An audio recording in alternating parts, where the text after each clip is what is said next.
গৈ বিশ্ব দৰবাৰত নিজৰ নাম জিলিকাবলৈ সক্ষম হৈছে, বিশ্ব জয় কৰি আহিছে। কিন্তু দুখৰ বিষয়, তাইক স্বাগতম জনাবলৈ কোনো ধৰণৰ কোনো ব্যৱস্থা কৰা নাই চৰকাৰে। আমাক দুখ লাগিছে বহুত, অত্যন্ত অৱহেলা কৰিছে অসম চৰকাৰে। আজৰি সময়ত সম্বৰ্ধনা কৰিলে নহ'ব। তাই অসমৰ ভূমিত ভৰি থৈছে, অসমৰ ভূমিত ভৰি থওঁতে তাইক সন্মান সহকাৰে ৰেড কাৰ্পেট দি স্বাগতম জনাব লাগিছিলে। বিগত সময়ত বিভিন্ন খেলুৱৈবিলাকক ৰেড কাৰ্পেট দি ইয়াত স্বাগতম কৰা আমি দেখিছোঁ। কিন্তু আমাৰ গোৰ্খা ছোৱালীক আজি বিশ্ব জয় কৰি ইয়াত অহাৰ কাৰণে তাইক স্বাগতম জনাবলৈ এছিয়াৰ ফালৰ পৰা অত্যন্ত দুখ পাইছোঁ আমি।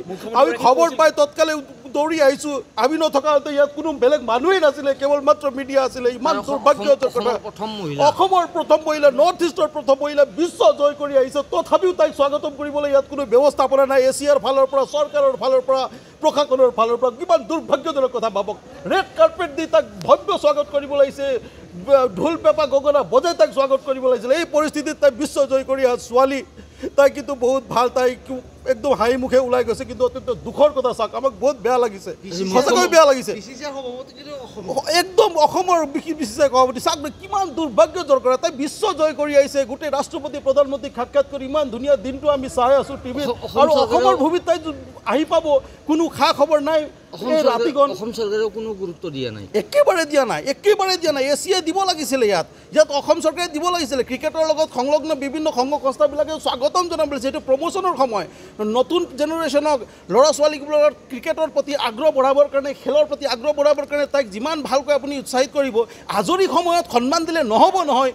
আপুনি যিকোনো সময়ত আজৰি ফ্ৰী টাইম পাব, তাইক মাতি কেনে কিবা গামোচা পিন্ধাব, সন্মান দিব, সেই সন্মানৰ কোনো মূল্য নাই। তাই যে অসমৰ ভূমিত প্ৰথম ভৰি দিছে, তাইক কি ধৰণে স্বাগতম হ'ব? তাকে মুখ্যমন্ত্ৰীয়ে যি ধৰণে আগ্ৰহ দেখাইছিলে, কিন্তু দুৰ্ভাগ্যজনক সেই আগ্ৰহটো কিন্তু প্ৰকৃতাৰ্থতে প্ৰতিফলন নহ'ল। তাই তেওঁৰ আগ্ৰহটো কেৱল মাত্ৰ মিডিয়াৰ কথাই বুলি আমি অনুভৱ কৰিলোঁ। চাওক একদম স্পষ্ট কথা, তেওঁৰ কথাটো কেৱল মিডিয়াৰ কথা হয়, প্ৰকৃতাৰ্থত ইয়াত কোনো প্ৰতিফলন নহ'ল। তাইক কিন্তু ইয়াত নাজানে নেকি তাই আহি আছে আজি বুলি?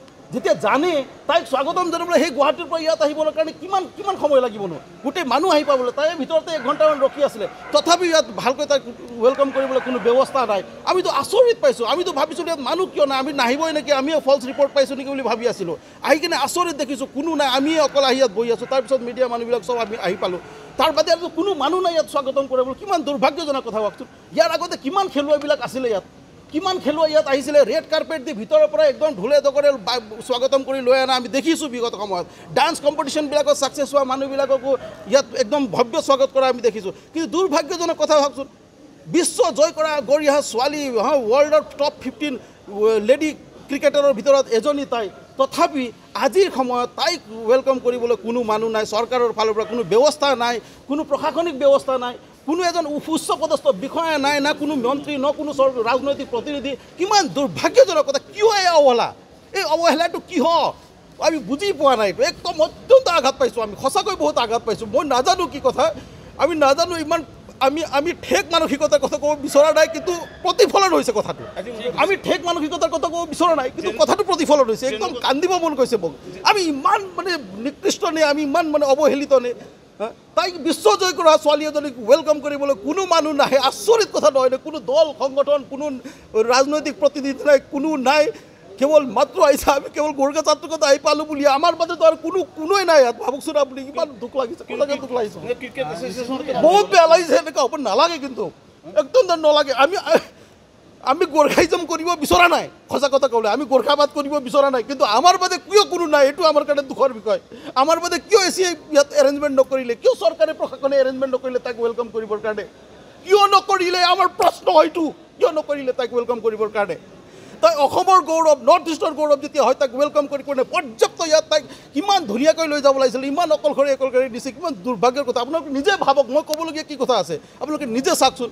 এই ধৰণে ৱেলকাম হয় নেকি বিশ্ব বিজেতাৰ?